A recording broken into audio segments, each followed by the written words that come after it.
Bueno, los saludo a todos. No sé cuántos son conocidos ya de la casa y cuántos son nuevos. Yo me llamo Nicolás Bagatini, soy médico pediatra y soy doctor en psicología y hoy estoy como decano del Centro Universitario 1. El Centro Universitario 1 es una institución que tiene 30 años en Uruguay y está dedicado desde su formación a la asistencia, a la formación y a la investigación en salud mental. En esos 30 años hemos mutado hacia una institución puramente universitaria, con un servicio de extensión universitaria y de asistencia en salud mental a niños, adolescentes, familias y adultos. Y tenemos un área muy fuerte de nuestra concepción, que es el área de las dificultades del aprendizaje. Es decir, hace ya casi 30 años que enseñamos a maestras, a docentes en general, a hacer diagnóstico y tratar dificultades de aprendizaje en niños, fundamentalmente en edad de formación primaria, ¿sí?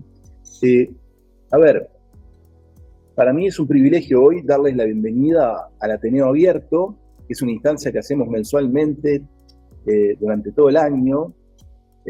Saludos a Jessica, a la gente de Artigas. Qué placer que da saber que hay gente de todos lados. Esto es lo que nos permite la virtualidad.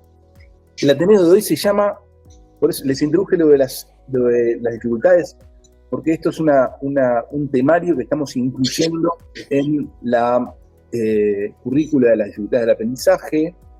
El Ateneo se llama Explorando las altas habilidades, la superdotación, una nueva mirada hacia la inclusión. Este espacio tiene el espíritu de ser un foro académico, el análisis y la reflexión sobre este tema que es crucial en la educación contemporánea, les podría decir, porque es un tema largamente observado desde lejos, digamos. No sé si Bedelía puede ir dándole paso a la gente. ¿Me ayuda Bedelía, por favor, en esto? ¿Sí?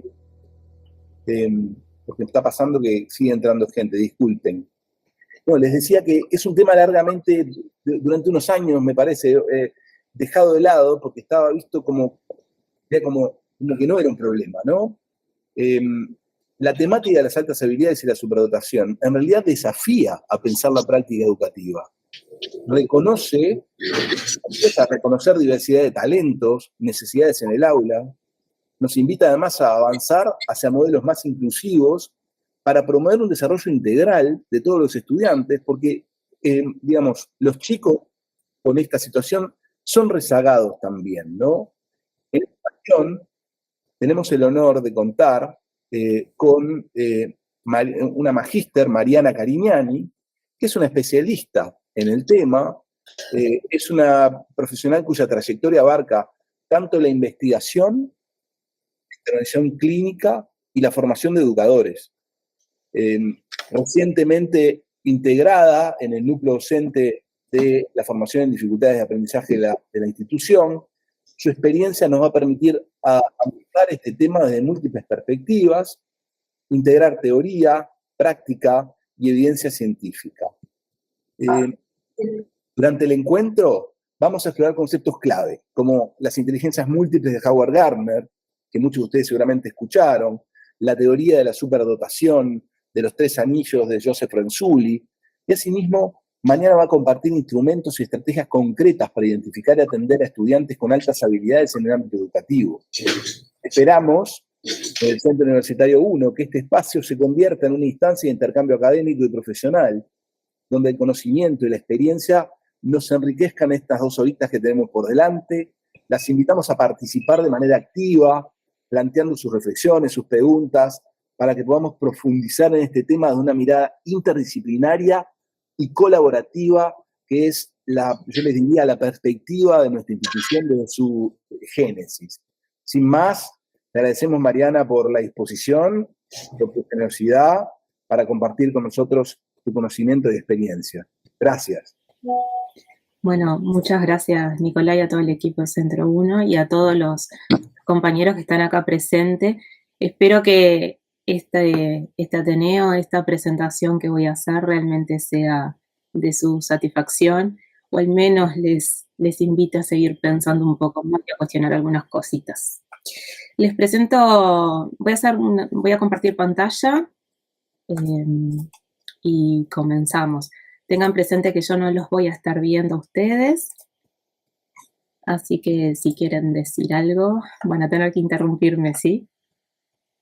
¿Me confirman de que se ve la pantalla bien en tamaño? No vemos pantalla completa, Mari, ¿está? A ver ahí. No. Pero qué pena. Dudo sobre si vas a poder, en esta vista, no, seguramente no veamos todas tus diapos. Vas a tener que compartir pantalla completa. Recién pudimos hacerlo. A ver si podés ahí cambiar las diapos y nosotros vemos las diapos. ¿Ahí? No vemos el cambio de diapo, como si quedara fija en esa visión, ¿viste? ¿Qué está pasando? Tienes que hacer la compartida de pantalla completa y darle pantalla completa antes al Power. Bueno. Lo vemos una vez más. A ver ahora, chicos. Eso, ahí te vemos. Ahí vemos la pantalla completa. A ver, cambiar de diapo. ¿Ahí? Sí, perfecto. Está genial. Bueno, como decía Nicolás, vamos a estar recorriendo algunos conceptos claves. Yo trato como de organizarlo como en 3 preguntas. ¿Qué son las altas habilidades? Pero para poder responder eso, les voy a contar un poco qué no son las altas habilidades de supportación, quiénes son estas personas en el sentido de, bueno, cuáles son las características y los indicadores que determinan un perfil de altas habilidades de supportación y cómo entonces los vamos a poder identificar formalmente, tanto sea en el ámbito educativo como clínico, y por tanto pensar en la intervención que nos competa a cada uno de nosotros como en el rol profesional en el que nos encontremos. Esa es un poco la agenda para hoy. Entonces, si yo les preguntara a ustedes cuántas personas con altas habilidades de supportación conocen, ¿qué me responderían? Rápido, lo primero que venga a su mente. Tengan presente que no los veo, así que van a tener que hablar. Nosotros te vemos y te escuchamos. Perfecto. Por ahora conozco 2. Bien, conoces 2. ¿Hay el más?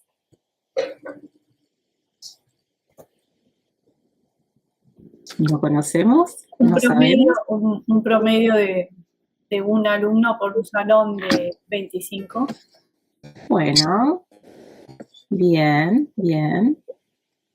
1 en 35, 2 personas en la vida de la otra compañera. Y si yo les pregunto a ustedes aquí en Uruguay, ¿cuántas personas con altas habilidades de supportación creen que hay? ¿Las conozcan o no las conozcan? Porque evidentemente no las conocen. No saben quiénes son. ¿Será que acá en Uruguay tenemos personas con estas características? ¿Serán muchas? ¿Serán pocas? ¿Qué piensan? Perdón, de nuevo. Según la información que estuve leyendo el año pasado, cuando empecé a trabajar con un paciente con altas habilidades, en un libro de Horacio Paiva, creo, o en un artículo que escribió él, no sé si lo conocen, Sí. hay por clase, o creo que él decía que había 1 más o menos, o en las instituciones, por ejemplo, de 100 alumnos, un 5% o algo así decía. Bien. Bueno, te voy a contar a vos y a todos los que están por ahí. A ver, ¿alguien más quería decir algo? Hola Antonella, ¿cómo estás? ¿Qué tal, Anto? 1 por salón, 1 o 2 por salón. Bien. De clase. Bueno, 2, 3. Está bien. Eso que están comentando, 1 o 2 por salón, teniendo en cuenta que un promedio de 30 personas en un salón de clase es un poquito más que el porcentaje que recién nos traía la compañera. Pero a ver, venga, esto tiene respuesta.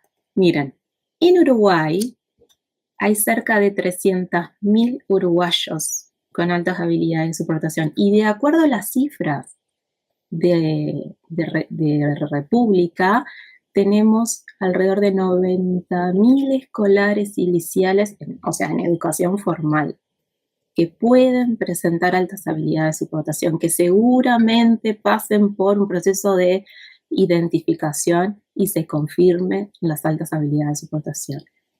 ¿A qué responden estos números? A un porcentaje un poco superior a lo que estamos conversando, entre un 8 y un 10% de la población.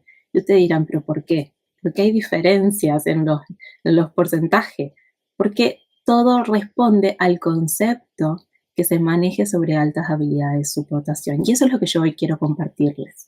No son recetas mágicas, pero sí son teorías, ¿no? Y que están relacionadas al concepto de altas habilidades de supportación y que tienen como base o un concepto u otro de inteligencia. La teoría más aceptada en el ámbito de las altas habilidades de supportación es la propuesta por Joseph Renzulli, que establece un porcentaje de personas con estas características entre 8 y el 10%. Por eso es un poquito más, entre 2 y 3 personas por salón de clase. Pero bueno, no nos adelantemos. Yo les traje un cuento muy sencillo, muy cortito, que surge en realidad de la evidencia de las identificaciones, del trabajo con niños en el consultorio, en escuelas. Y les traigo esto como para empezar a sensibilizarnos sobre el tema. Un día nos vamos a encontrar probablemente con un niño que de repente se interesa mucho por los libros o que incluso notamos que habla antes de lo esperado o cuenta o hace operaciones matemáticas, algo inusual para su edad, o escucha música en un tono bastante más alto, más bajo de lo que las demás personas pueden escuchar, o hace preguntas que son provocativas, diferentes, que nos cuestionan. Y ese niño entonces crece y se vuelve cada vez más curioso o más curiosa, no para ni un minuto de estar quieto, sigue preguntando, investiga, desarma, prueba, toca un instrumento sin haberlo estudiado antes, se aburre, no quiere ir a la escuela. Y algunas otras cositas medias raras que por ahí podemos, raras entre comillas, ¿no? Que podemos empezar a notar. Y bueno, que es un niño muy sensible, tan sensible que se pone mal cuando un compañero sufre, le molestan las injusticias, es muy perfeccionista, autoexigente, aprende a leer y escribir antes de tiempo, pero probablemente las cosas de la escuela no las quiere hacer. Tiene un sentido del humor muy particular, un tanto refinado o absurdo, de acuerdo a la mirada del otro, irónico, soberbio, etiquetas que comienzan a aparecer. Este niño, esta niña no es normal. Y este niño, esta niña crece, este niño, esta niña creció. Después les voy a contar quién es. Entonces, para poder contarles un poco más sobre, bueno, a ver, qué son las altas habilidades de supportación, me gustaría plantearles algunos conceptos que se suelen confundir en el proceso, en este proceso de empezar a descubrir y ver quiénes son estas personas y poder identificarlas. Y aparecen las etiquetas. Etiquetas que claramente son dadas por un otro que interpreta, que observa, que pone a ese niño, esa niña, o adolescente, adulto, etcétera, en un entorno y empieza a ver que hay cosas que no son esperables, que no parecerían ser normales. Entonces dice, bueno, este niño tiene TEA, o esta niña tiene TEA. O no, ¿qué van a hacer altas habilidades de supportación? Si no se queda quieto, es impulsivo, es inatento, se aburre, no presta atención en clase, tiene TDAH. O es un niño prodigio, mira cómo baila, mira cómo toca este instrumento, la guitarra, cómo canta. ¡Qué chiquito! Las cuentas matemáticas que hace, es un niño prodigio. O es un niño precoz, como les decía al inicio del cuento.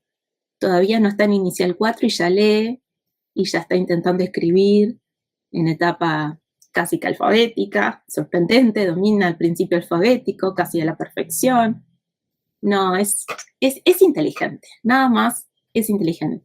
Pero bueno, son etiquetas que aparecen. Se dan confusiones con el TEA por los intereses restrictivos, por este superfoco en lo que realmente le interesa. Entonces empiezan como a confundirse de algunos patrones que hacen a este trastorno neurodesarrollo y que enseguida nos alertan como en el TEA, ¿no? Pero cuando nosotros empezamos, o porque lee mucho, pero cuando empezamos a ver que esa voracidad por la lectura es comprensiva, que hay creatividad, que hay imaginación, empezamos a dar cuenta de que por ahí no debe ser TEA, capaz que es otra cosa.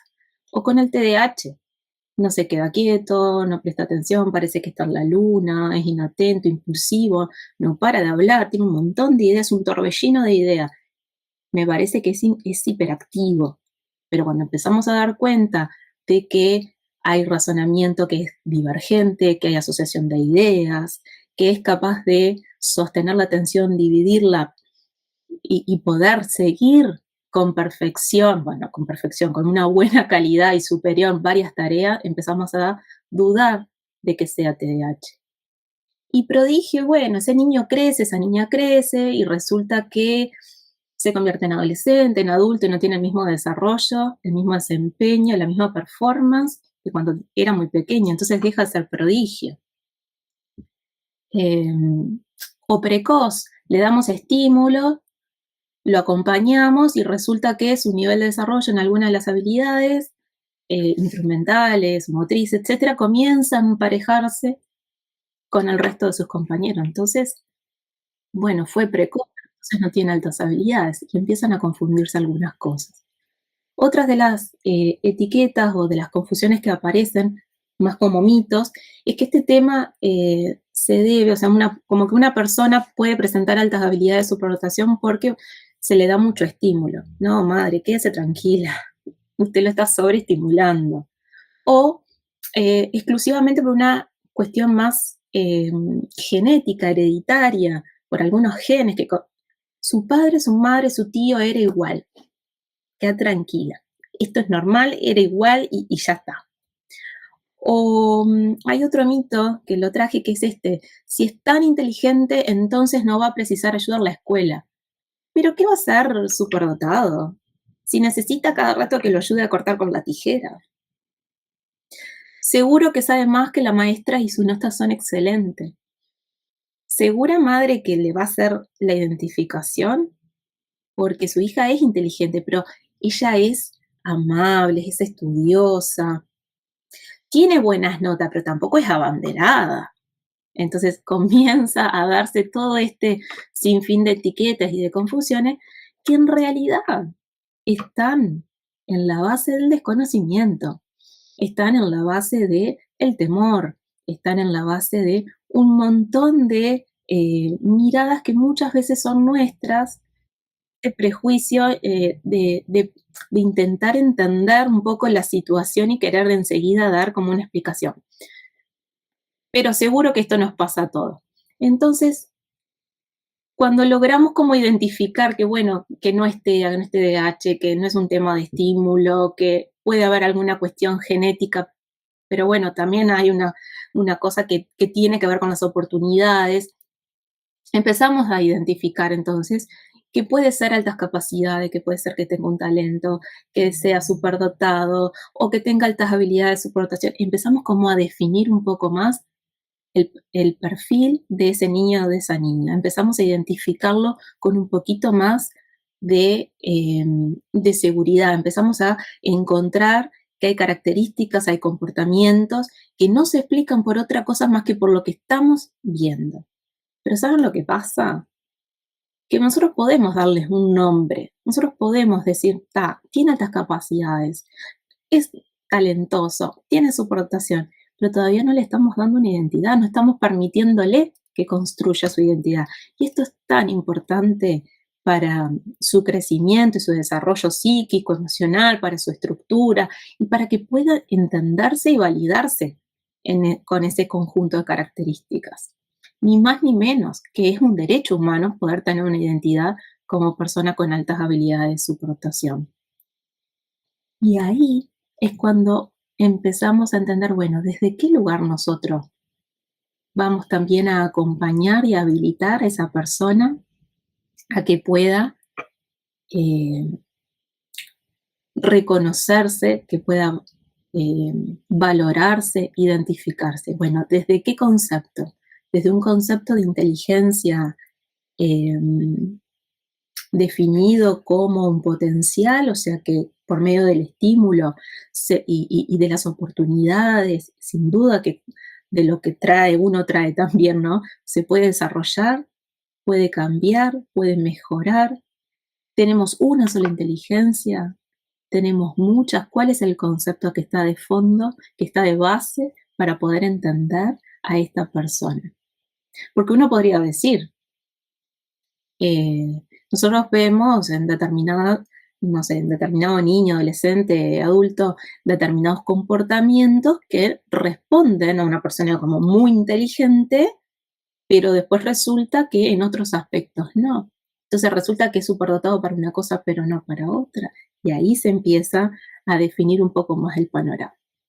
Entonces, para poder presentarles claramente qué es lo que entiendo como comportamientos superdotados y por tanto traerles la teoría que fundamenta la presentación de hoy, mi trabajo, mi investigación, etcétera, es que les traigo este concepto de inteligencia.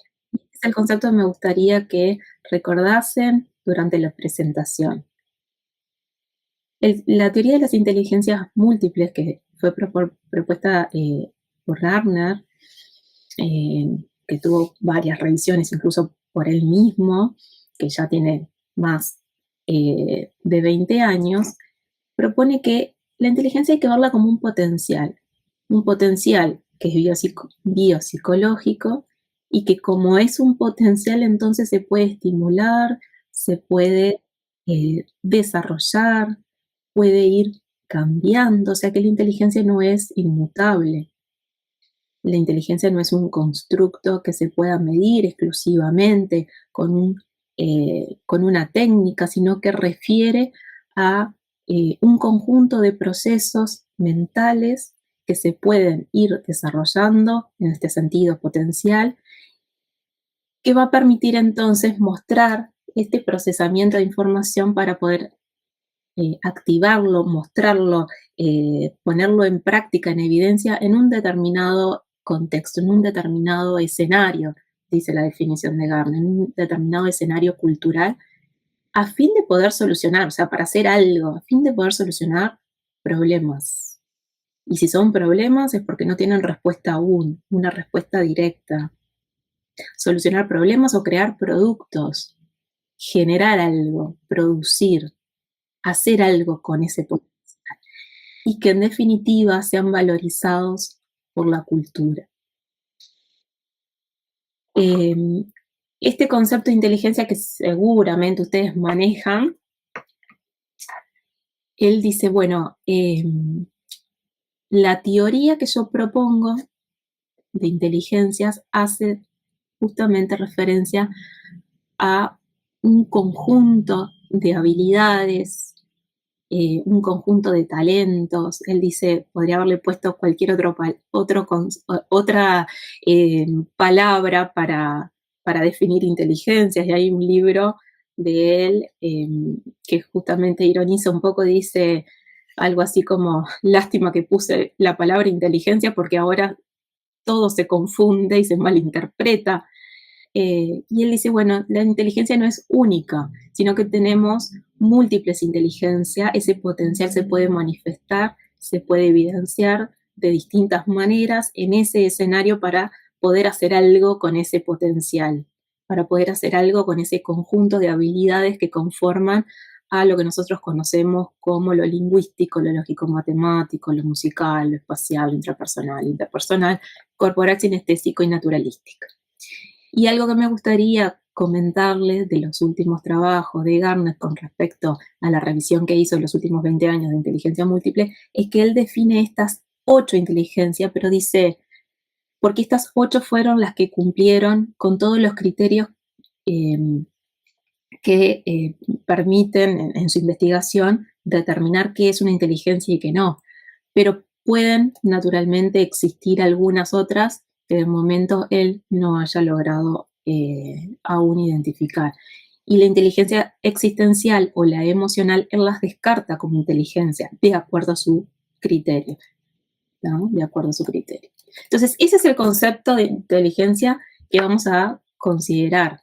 Es el concepto de inteligencia que este otro psicólogo también cognitivista y también contemporáneo, Joseph Renzulli, toma como base para poder definir su teoría de la superdotación también por allá por la década de los 80. ¿No? Y es una de las teorías que tiene un mayor reconocimiento a nivel mundial para esta definición de superdotación. Y él lo que plantea es lo siguiente. Él dice, los comportamientos, porque él habla de comportamientos, o sea que son manifestaciones conductuales, son manifestaciones que hacen al pensamiento, formas de sentir, de formas de ser, o sea que podemos medirlas de manera objetiva, ¿sí? Pero esa forma de medir que ahora más adelante les voy a mostrar responde en realidad a un conjunto de comportamientos, o sea que vamos a tener que hablar de indicadores que permitan entonces entender el comportamiento de superdotado. Y él dice, bueno, los comportamientos superdotados están definidos por 3 conjuntos, y no en vano habla de conjuntos, conjunto de rasgos, rasgos por comportamientos, y conjuntos porque cada uno de estos rasgos está definido por una serie de indicadores que es lo que nosotros podemos ver, evidenciar y medir en una persona en un determinado momento. Entonces habla de la habilidad por encima de la media, de la creatividad y del compromiso con la tarea. Renzulli, en su teoría de la superdotación de los 3 anillos, define la habilidad por encima de la media en relación con ese concepto de inteligencia propuesto por Gardner, de acuerdo a las inteligencias que Gardner definió, a estas 8. ¿No? La habilidad por encima de la media, perdón, me adelanté un poco. Acá tenía la definición, lo había olvidado. Esa es la definición para comportamientos superdotados. El resultado de las interacciones entre habilidad por encima de la media, creatividad y compromiso con la tarea. O sea, tiene que haber interacción entre esos 3 conjuntos de rasgos. Tiene que darse una conexión entre esos 3. No se puede dar de la siguiente manera, que una persona tenga que se evidencian los indicadores de creatividad, pero que no se evidencian los indicadores de habilidad por encima de la media. No puede pasar que una persona presente los indicadores de compromiso con la tarea, pero no presente los indicadores de habilidad por encima de la media. Lo que sí puede pasar es que la persona presente los indicadores de habilidad por encima de la media en algunos de estas inteligencias o combinación de estas inteligencias, pero al momento de la evaluación, en el momento en el que se encuentra la persona, de acuerdo a sus características personales, al estímulo, a las oportunidades, a, no sé, duelos que pueda estar transitando, a otros factores externos, puede suceder que la manifestación de los indicadores que hacen a la creatividad y o al compromiso con la tarea no se encuentren presentes. Pero tranquilos, porque justamente donde nosotros podemos tener incidencia para poder intervenir desde el rol que nos toque, en el contexto, en el lugar en el que estemos, es en la creatividad, en los indicadores que hacen a la creatividad y en los indicadores que hacen al compromiso con la tarea. Esos conjuntos de rasgos son los que se pueden estimular, son los que pueden surgir, como dice en la definición de Renzulli, son los que pueden surgir como el resultado de esa estimulación, de esas oportunidades que se le brindan a la persona para poder generar, para tener las experiencias que necesita para entonces poner todos esos indicadores de habilidad por encima de la media al servicio del desarrollo de la creatividad y del compromiso. Ahora bien, no todas las personas van a desarrollar los comportamientos superdotados y no en todos los momentos de la vida. O sea, de acuerdo a lo que les venía comentando sobre lo que se define como comportamiento superdotado, de acuerdo a esta definición que propone Resuli en su teoría, está claro que como la inteligencia está definida por Gardner como un potencial y entonces ese conjunto de habilidades, inteligencia, llamémosles como queramos, que hacen a la habilidad por encima de la media, se puede ir desarrollando, se puede ir modulando, se puede ir perfeccionando de acuerdo a las experiencias, de acuerdo a los estímulos, de acuerdo a las oportunidades, de manera tal que la manifestación de la creatividad y el compromiso que la persona de manera intrínseca y autodeterminada pone al servicio de esa actividad, de esa tarea, para poder hacer algo con eso, para solucionar problemas y demás, se va a dar en algunos momentos de su vida. ¿Por qué? Porque pueden haber factores contextuales, ambientales, familiares, personales, que puedan camuflar, que puedan entorpecer ese sano desarrollo de los comportamientos superdotados. La persona siempre será superdotada si se identifica como tal, pero pueden haber momentos en su vida que, de acuerdo a estas otras circunstancias, a estos otros factores ambientales externos, puede pasar que no se vean manifiesto esos comportamientos. ¿Sí? ¿Cómo venimos hasta ahí? ¿Un masazo? Me avisan. No, venimos bien, me parece, ¿no? ¿Venimos bien? Ok. Cada tanto me dicen. Entonces, el concepto de habilidad por encima de la media lo tenemos por acá. Yo les puedo compartir esta presentación, por eso dejé un poquito más de texto de lo que me suele gustar. Lo dije en el chat, que la charla va a quedar en la página web del Centro 1, está en el chat la página específica donde va a quedar grabada, ¿tá? Estupendo. Muchísimas gracias, Nicolás. Entonces, la habilidad por encima de la media, de acuerdo a la teoría de la superdotación de Renzulli, como él lo define en su último artículo del 2016, que tuve el gusto de hacer la traducción junto con otra compañera, y luego se la mandamos al autor, así que esto es textual del autor, nada más que en español.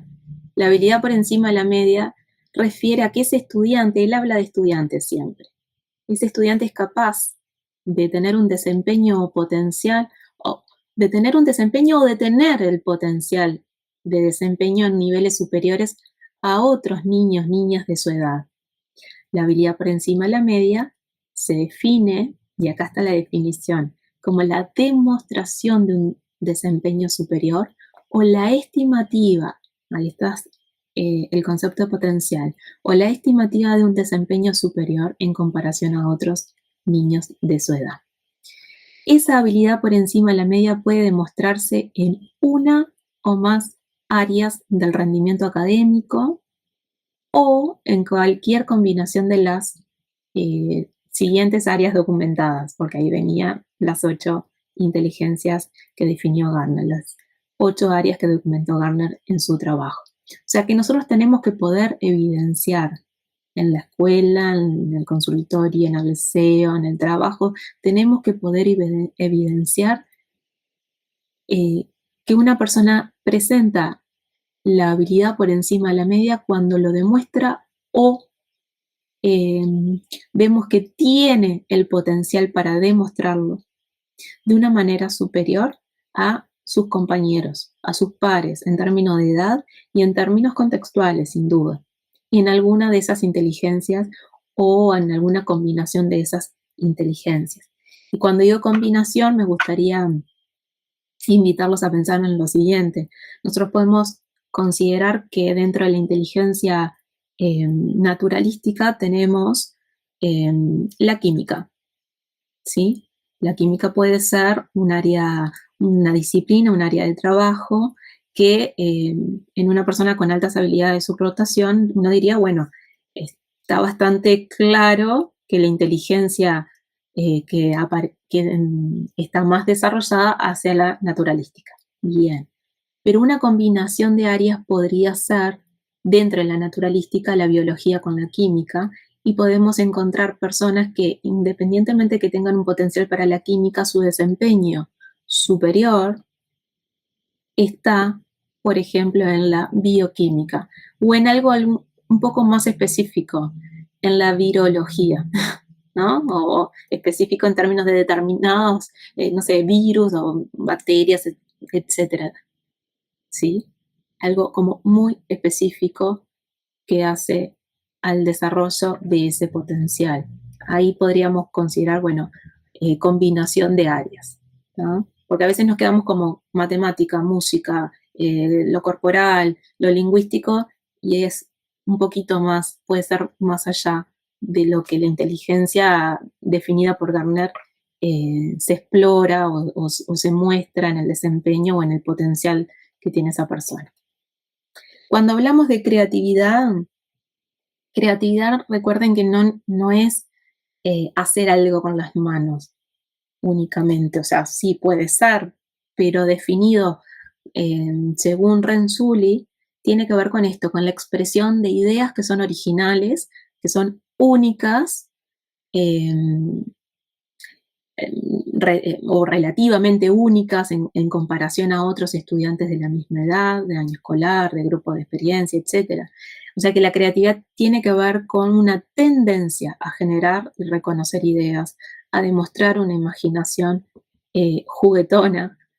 Juguetona es una imaginación que apuesta a probar, que apuesta incluso a jugar con las ideas, a ver qué tal, ¿sí? A esa curiosidad, a proponer alternativas y posibilidades que puedan validarse como útiles en la solución de problemas, o que al menos tengan como la lógica de serlo, y a expresarse a sí mismo de formas diferentes a las formas típicas de comunicar los pensamientos, ideas y acciones.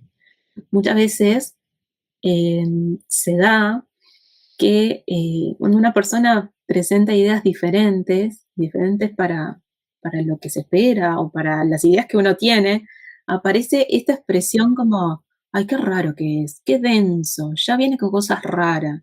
Está medio loco, déjenlo quieto o déjenla quieta, ya se le va a pasar. Mira lo que dice, mira las ideas que pone, que propone. Ahí aparecen, yo diría, bueno, vamos a abrir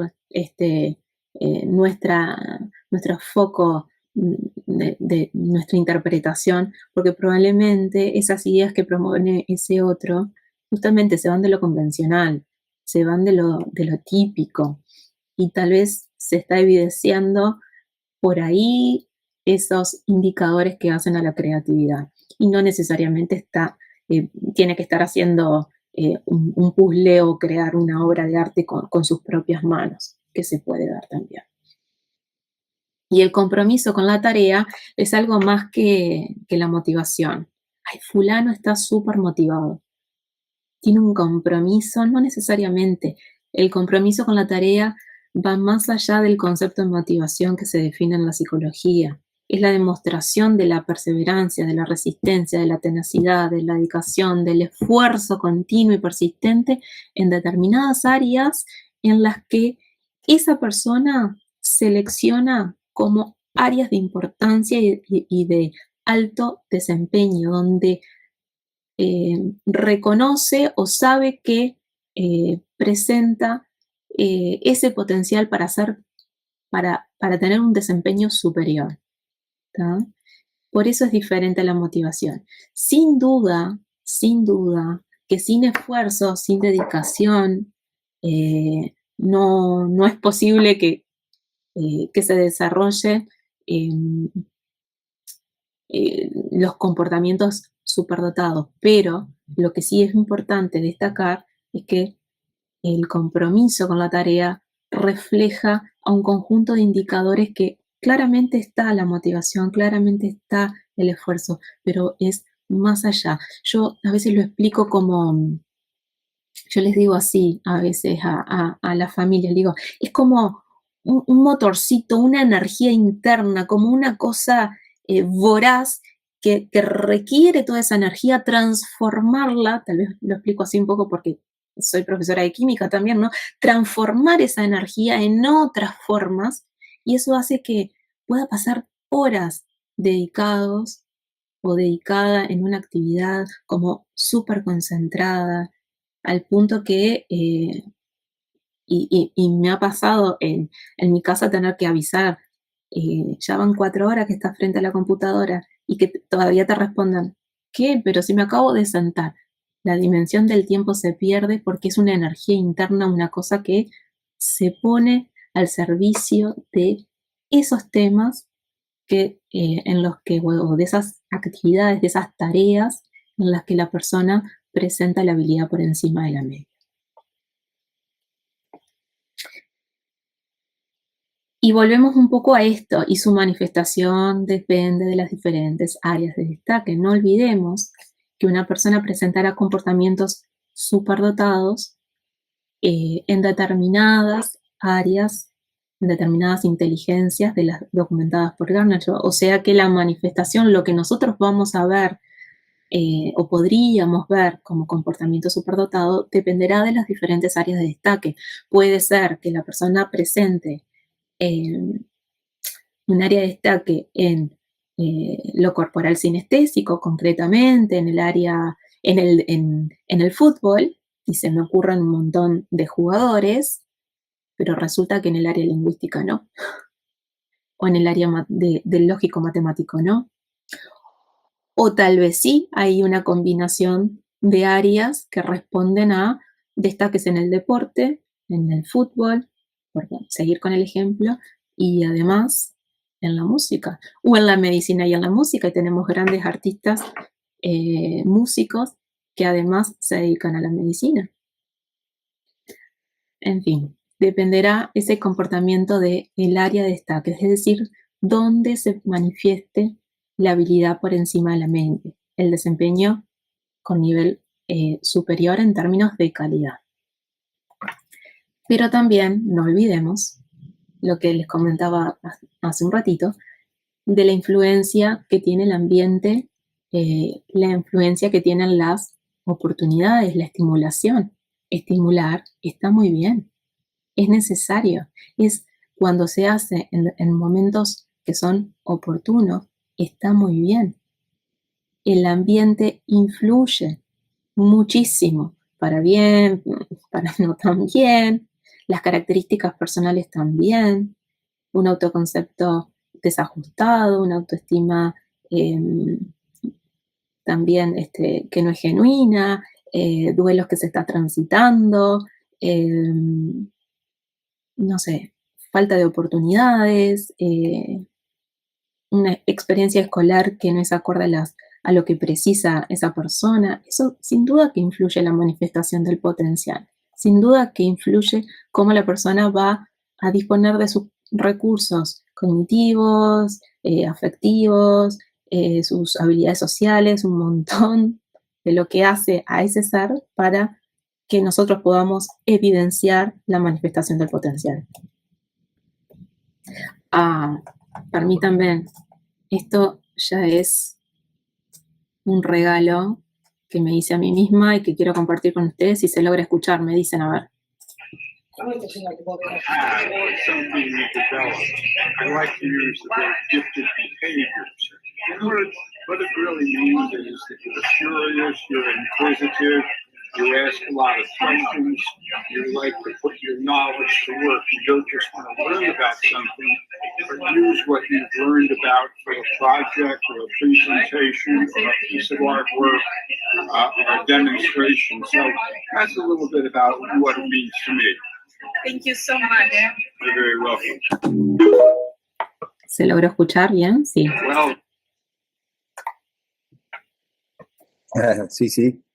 Bueno, este señor es Joseph Renzulli, y en una oportunidad que tuve este año, dije, le tengo que pedir por favor que transmita en pocas palabras qué entiende por superdotación, cómo lo define, cómo lo puede expresar así en criollo, diríamos nosotros, para tener en voz directa y creo que está bastante claro, tiene que ver con eso, no significa que una persona con altas habilidades de soportación vaya a ser 12, brillante, abanderado, puede pasar, pero no necesariamente eso, sino que tiene que ver con los comportamientos que están puestos al servicio de esa habilidad y que entonces se puede hacer algo en una demostración, en un speech, en el deporte, de alguna manera, pero que eso que se hace tiene una calidad superior en el desempeño y que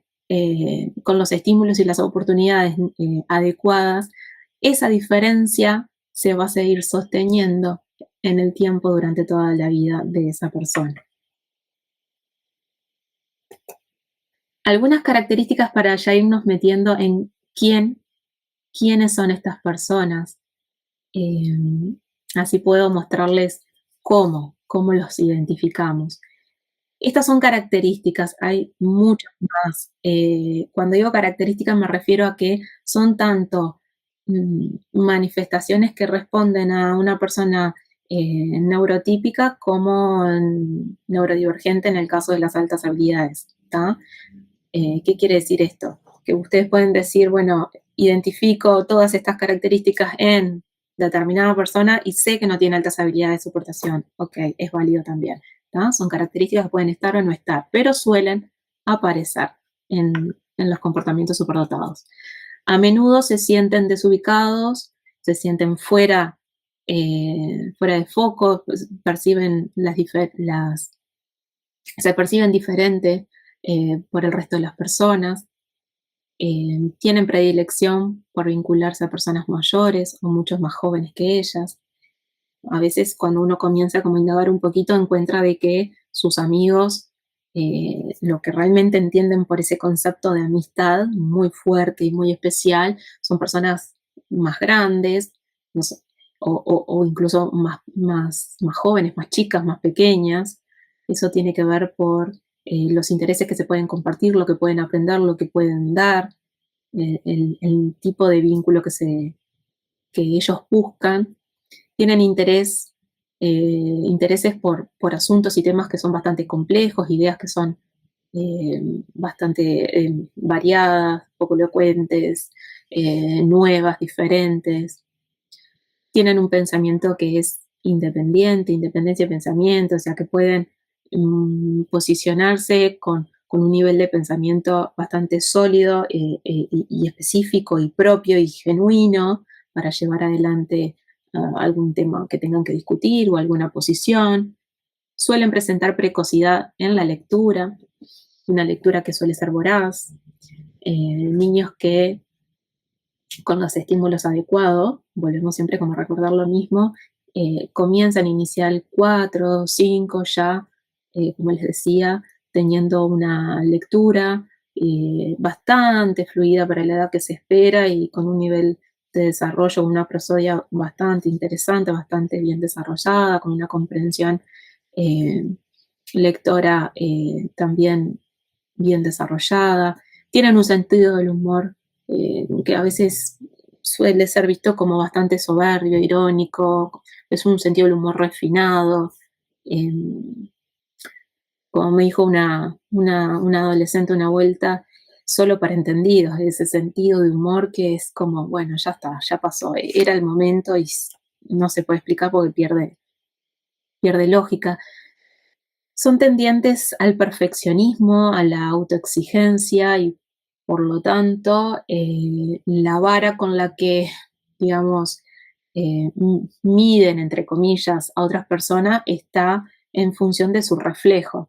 Entonces son perfeccionistas consigo mismo y por lo tanto con los demás, son exigentes consigo mismo y por lo tanto con los demás. Y en esta búsqueda de encontrar pares es que comienza a darse, cuando son más grandes, incluso adultos, la preferencia por trabajar solos, por ir a su propio ritmo, porque no encuentran otras personas que puedan entenderlos y acompañarlos en la forma de pensar y de hacer las cosas. Entonces empiezan a encontrarse cada vez más solos, no tanto por el deseo, sino por el no encontrar a otras personas que les entiendan y puedan posicionarse de esa manera, mostrarse de esa manera. Pero estas son características que suelen estar presentes pero que no definen. ¿Cuáles son los indicadores que sí definen a las altas habilidades de soportación? Bueno, yo les traigo acá algunos indicadores. Por ejemplo, de habilidad por encima de la media está bastante claro. La habilidad tiene que ser en áreas específicas o en algún área general más amplia, pero suele ser en áreas muy específicas. Suelen tener una memoria muy desarrollada, un pensamiento abstracto también muy desarrollado. Aprenden con bastante facilidad, con bastante rapidez, de manera multisensorial.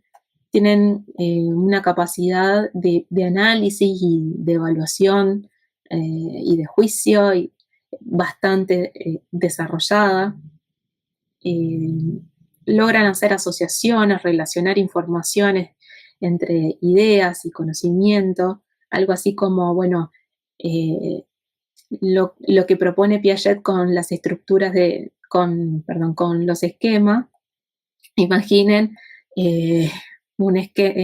esquemas todos entreverados e interrelacionados con flechas que van y que vienen. Bueno, así sería el relacionamiento de informaciones y de asociaciones, algo así como bastante raro de pensar. Estamos hablando de animales y me sale hablando de, no sé, de extraterrestre y empezás a analizar y tiene lógica lo que está planteando. Bueno, asociaciones, ideas, relacionamiento, capacidad de aprender rápido, buena memoria, vocabulario muy avanzado, rico, extenso, siempre en comparación a otras personas de su edad, en su contexto, con las oportunidades brindadas, etc.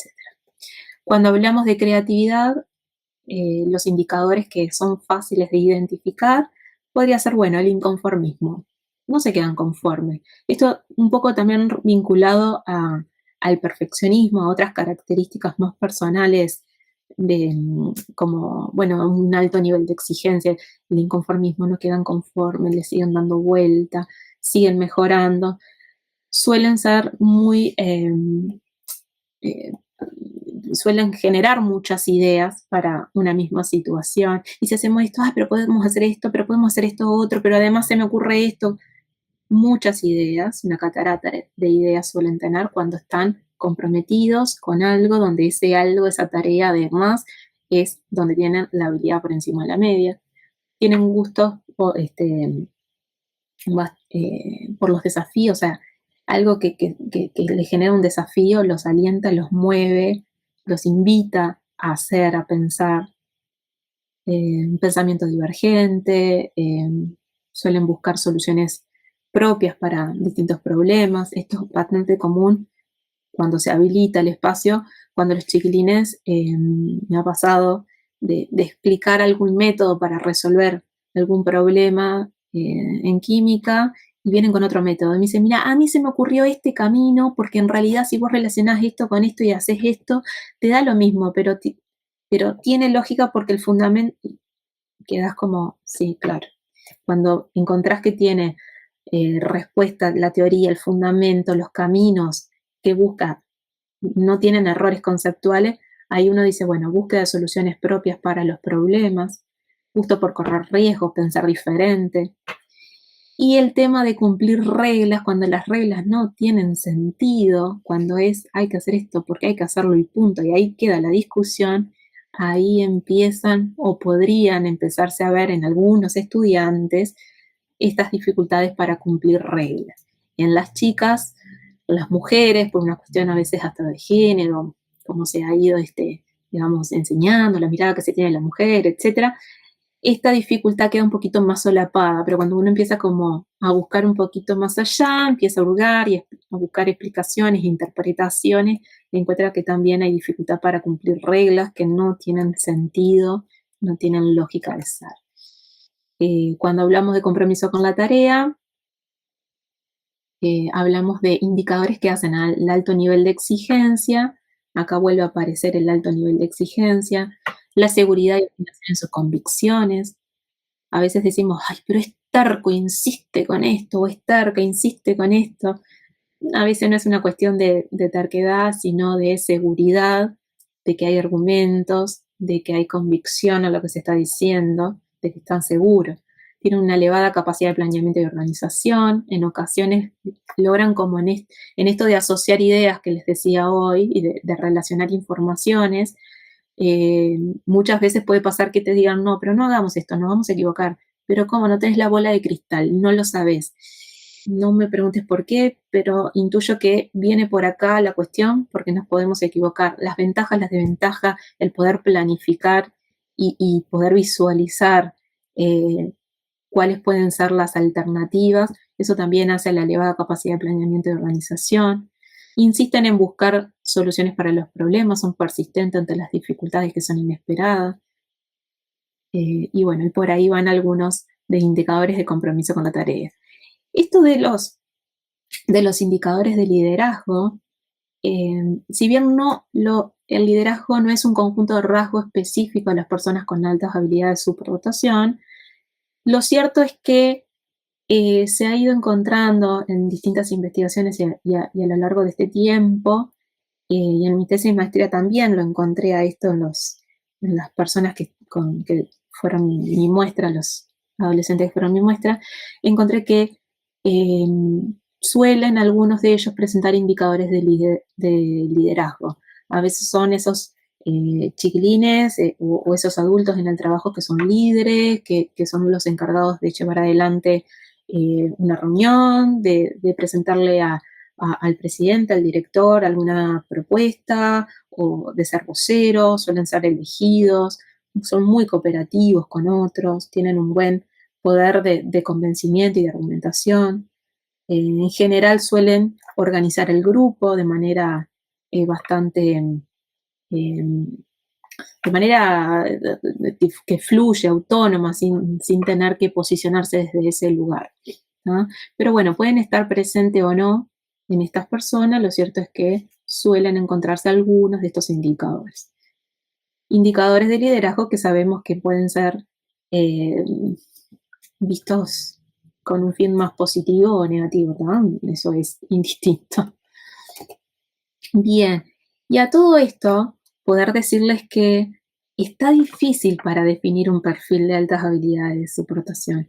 Es tan variada el conjunto de indicadores de los 3 conjuntos de rasgo, más el componente que hace a factores personales, ambientales, culturales, etc.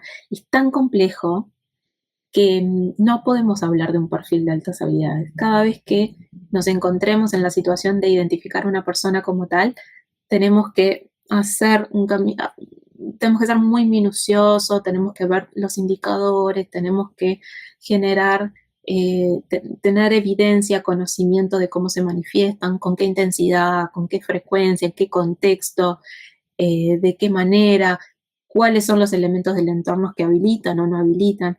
Realmente es muy complejo, porque fíjense que además de tener altas habilidades de soportación, una persona puede presentar, se puede presentar en riesgo de fracaso, de abandono, si hablamos de un adolescente o un niño.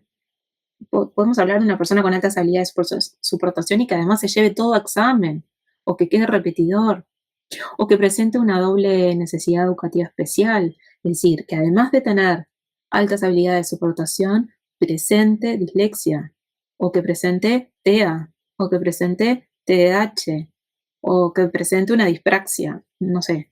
O podemos encontrarnos con, estos son los más fáciles de identificar, esos alumnos, y generalmente son mujeres,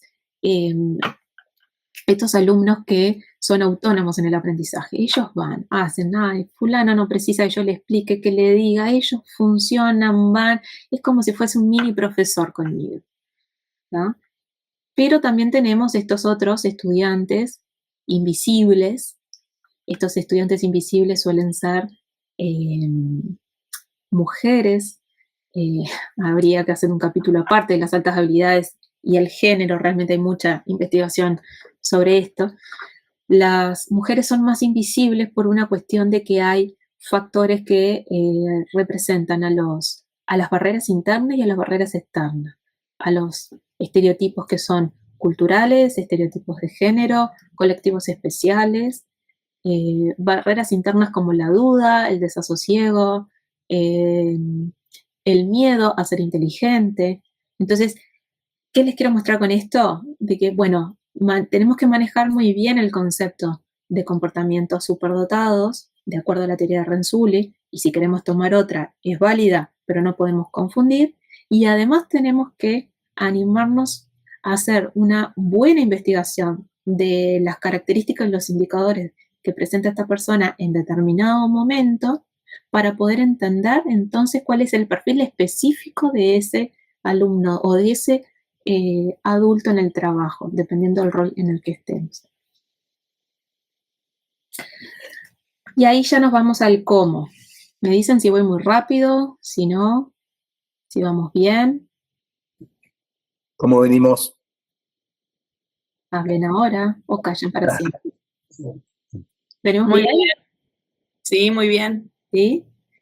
Entonces, si más o menos les parece que les va sonando esto de que, bueno, una persona con altas habilidades de explotación lo puede presentar en cualquiera de las inteligencias múltiples y que la creatividad y el compromiso con la tarea tiene que estar al servicio de esa área de destaque, aunque si los estímulos, los momentos en el que se encuentra la persona y cuestiones personales no son las adecuadas, puede pasar que la creatividad y el compromiso con la tarea no se hagan evidentes. Si eso más o menos lo tenemos claro y que sabemos que no está tan fácil identificar a una persona así rápidamente porque pueden haber otros perfiles de aprendizaje, entonces yo los invito a pensar en el cómo. ¿Cómo los identificamos? Nosotros partimos de esa recogida de información. Piensen así, somos especialistas en el tema, estamos en el ámbito educativo, no sé, en el trabajo a nivel corporativo, etcétera, o clínico, pero somos especialistas en el tema. Entonces, tenemos que partir de una recogida de información, tenemos que tener evidencia que tiene que estar, luego la tendremos que ir contrastando con la teoría y con estos indicadores, ¿sí? Entonces, tendremos que recoger los aportes, las percepciones de los docentes o colegas, dependiendo de la edad de esa persona, por medio de instrumentos que sean de screening, de tamizaje, instrumentos que nos permitan a priori tener como una mirada un poco más concreta de esa subjetividad, de esas percepciones que tienen las familias, los docentes u otros técnicos que estén trabajando.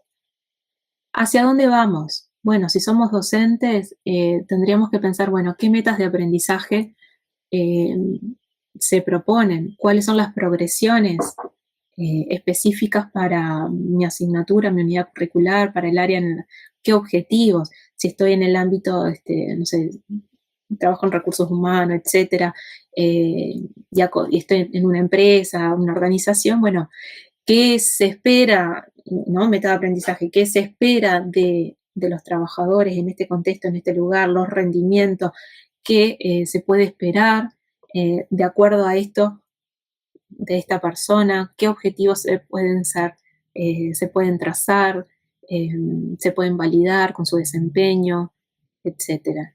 ¿Y cómo lo vamos a hacer? Volvemos a lo mismo. En la educación, situaciones de aprendizaje concretas, utilizando el diseño universal para el aprendizaje, realizando adecuaciones curriculares significativas probablemente o no significativas, dependiendo de dónde estén identificadas las áreas de destaque, modificando nuestra metodología, utilizando metodologías activas en nuestra evaluación, en los objetivos que se proponen, etc. Este es un poco lo que yo me trazo como mapa de ruta en este proceso. Bueno, tengo la hipótesis y tengo que después esa hipótesis contrastarla, chequearla, hacer algo, ¿no? Poder llegar a verificarla o no, pero con base a eso, después de la evaluación me lleva a un camino, porque la evaluación tiene que ser el primer paso sea una evaluación educativa, más estandarizado, no, pero tiene que ser la antesala para la intervención, ¿no? Para lo que se va a hacer después. Entonces, como evaluación clínica, y hoy tuve que tomar una decisión y me pareció conveniente traerles esta propuesta de hacer una evaluación clínica, ¿no? De mostrarles un poco cómo puede llegar a ser a nivel clínico, pero que es adaptable más o menos con cierta flexibilidad al ámbito educativo, ¿no? Entonces, partimos de una ficha inicial. Esa ficha inicial puede ser ese registro de esa guía de preguntas que solemos hacer como de entrevista de anamnesis, pero también preguntas que tenemos que ir armando de acuerdo a esa hipótesis clínica que tenemos, ¿no? Para que la recogida de información con el referente adulto o con el adulto que se está evaluando, porque también puede pasar, en ese caso podríamos pensar en una segunda entrevista con otro informante referente, nos permita como ir caminando hacia el diseño de la evaluación, sea psicológica, psicopedagógica o pedagógica, ¿no? Pero tenemos que ir caminando hacia esa evaluación. Como instrumentos, tenemos instrumentos que son más objetivos, estandarizados, que tienen una validez psicométrica, y ahí aparecen un montón de técnicas que seguramente ustedes manejan, las escalas Wechsler, o podemos hacer algo más de screening y usar CABIT, o podríamos utilizar el Raven matrices progresivas, ok, más para el perfil cognitivo. Pero también hay otras técnicas objetivas que no tienen no son su variable no está en parámetro psicométrico, que son los cuestionarios de identificación individual, que en su acrónimo es CIIAHCD. Estos cuestionarios de identificación individual fueron, que hay para Uruguay, claramente, y yo les voy a compartir, estén tranquilos por eso. Estos cuestionarios, al igual que las listas de verificación, pero son de screening, fueron elaborados, baremados y validados para nuestra población uruguaya por dos compañeras, Karen Beldeman y Susana Pérez Barreras, ambas magíster y doctoras en el tema, con una larga trayectoria, y ellas crearon estos instrumentos, no son copias, fueron creados producto de la investigación y de las escalas de Renzulli. Susana Pérez Barrera ha trabajado e investigado con Renzulli, y ahora Karen lo está haciendo en Estados Unidos. O sea que son instrumentos que estén tranquilos, que se pueden usar por la confiabilidad interna que tienen, por la validez interna que tienen, porque están basados en la teoría de la superdotación de Renzulli. Cuando ustedes tengan la presentación, que con gusto se las acerco, van a ver que estos son enlaces, ¿no? Que les va a llevar a los instrumentos. También se puede aplicar otra técnica, que es más subjetiva, porque refiere a la percepción que tiene la persona que está siendo evaluada. Entonces se trabaja en el proceso clínico en la construcción de una autobiografía que luego se toma para ir entrelazando, interpretando con otras técnicas. Se pueden aplicar pruebas de criterios específicas, por ejemplo, se pueden aplicar para funciones ejecutivas, porque justamente como hablábamos de que hay confusiones técnicas y metodológicas en la evaluación con el TDAH, bueno, es posible que y de acuerdo a lo que se recoja de la entrevista, de lo que venga a ser el motivo de consulta, se pueden aplicar algunas pruebas de criterios que hagan a funciones ejecutivas, que hagan a atención y memoria, ¿sí? O alguna otra que consideren oportuna.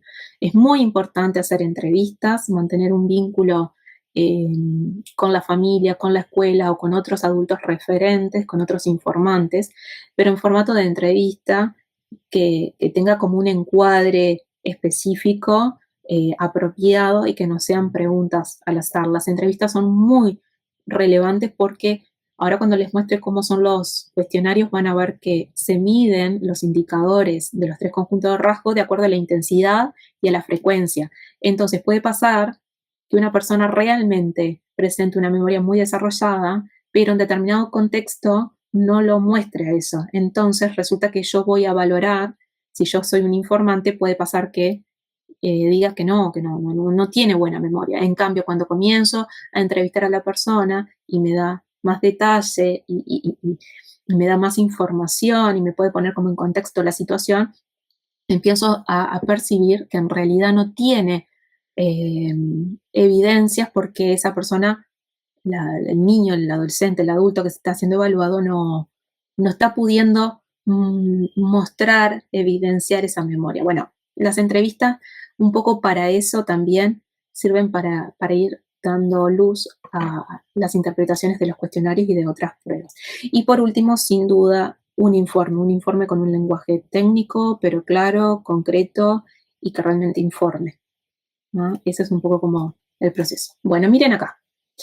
Este es uno de los instrumentos de screening, de tamizaje que los docentes o los no docentes también, pero que tengan formación en el tema, que sigan esta teoría, pueden utilizar para rápidamente reconocer, identificar si los indicadores de habilidad por encima de la media, creatividad y compromiso con la tarea están presentes en ese momento, en ese contexto, para esa persona, ¿no?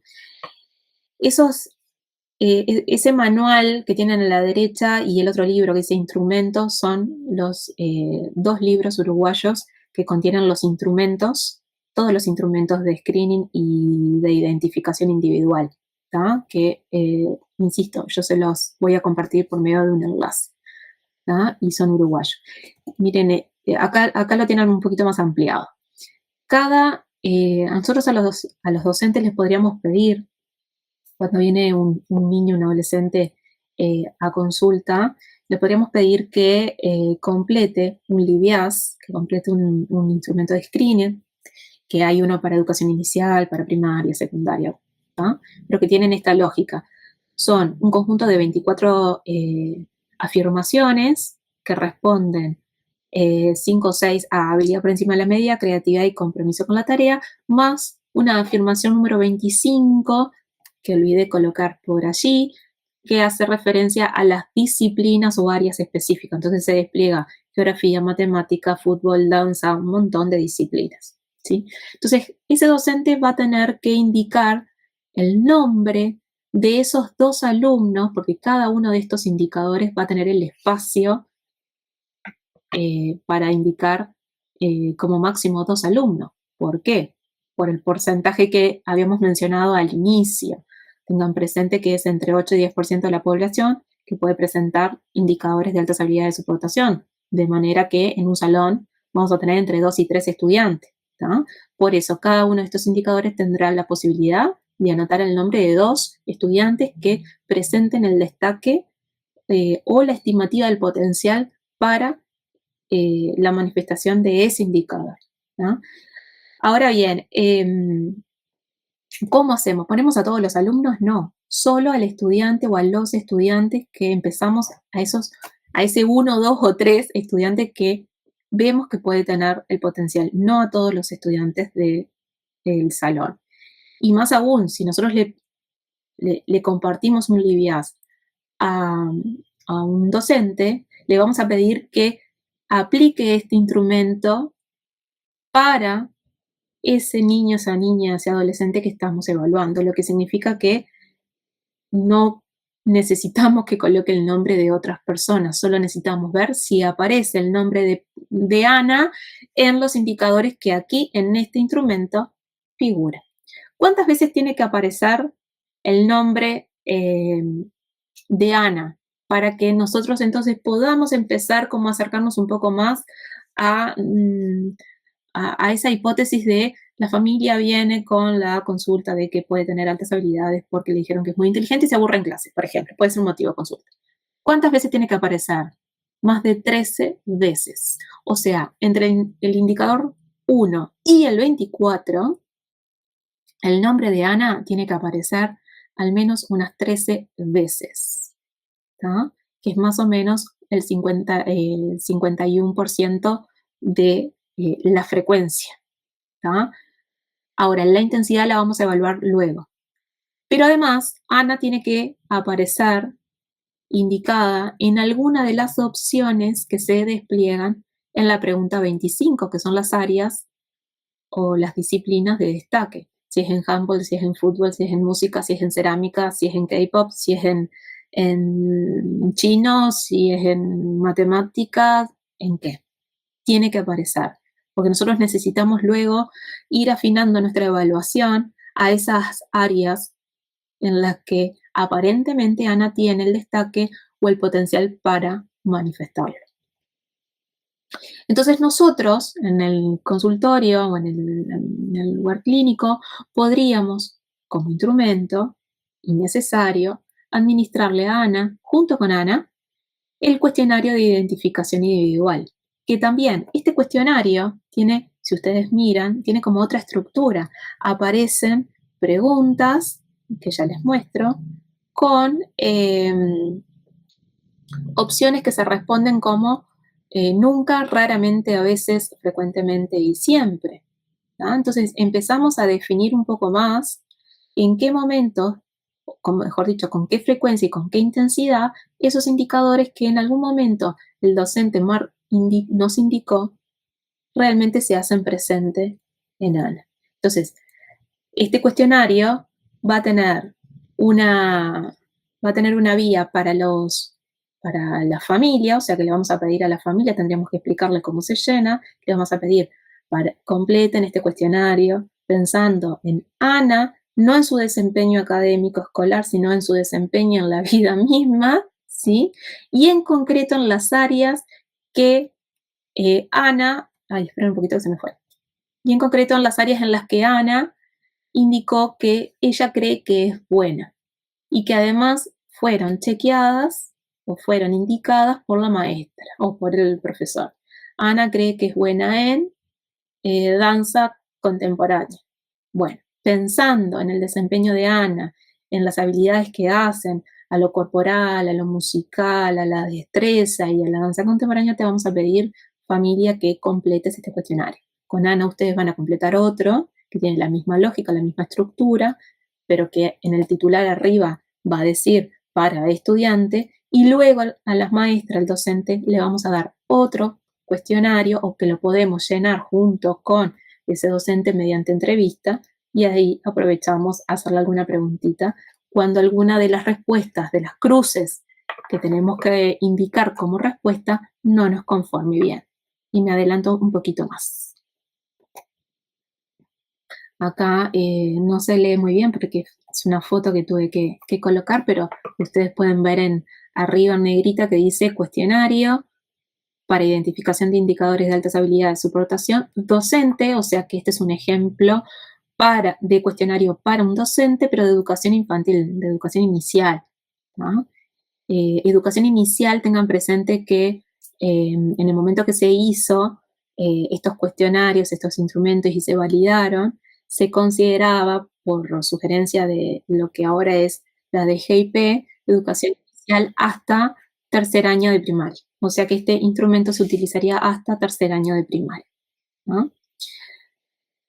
Y se responde con cruces, dando cuenta de la frecuencia y la intensidad de cada uno de los indicadores. Van a ver que están identificados los indicadores de acuerdo al conjunto de rasgos, habilidad por encima de la media, creatividad y compromiso con la tarea, y aparece también lo que son los indicadores de liderazgo y algunas otras actividades artísticas, deportivas, algunas otras preguntas más al inicio, por ejemplo la pregunta de la 10 a la 18 hace un poco más de referencia a las características que hoy les mencionaba, que pueden estar presentes o no en estas personas. Verán que es fácil de llenar, pero requiere un buen conocimiento del desempeño y de las características de ese niño, de esa adolescente, ese adulto. Acá, y esto es lo que yo me estaba adelantando un poquito, cuando les dije que pueden con la familia y con los docentes, por medio de una entrevista, ir ustedes completando con las cruces de acuerdo a lo que van interpretando como respuesta. Esto es, que también se los dejo para que lo tengan, lo puedan explorar, son las respuestas más frecuentes, o sea, lo que nosotros tenemos que tener presente para saber cómo tendrían que ser esas cruces, dónde tendrían que estar ubicadas, si en raramente, frecuentemente, siempre o dónde. ¿Tá?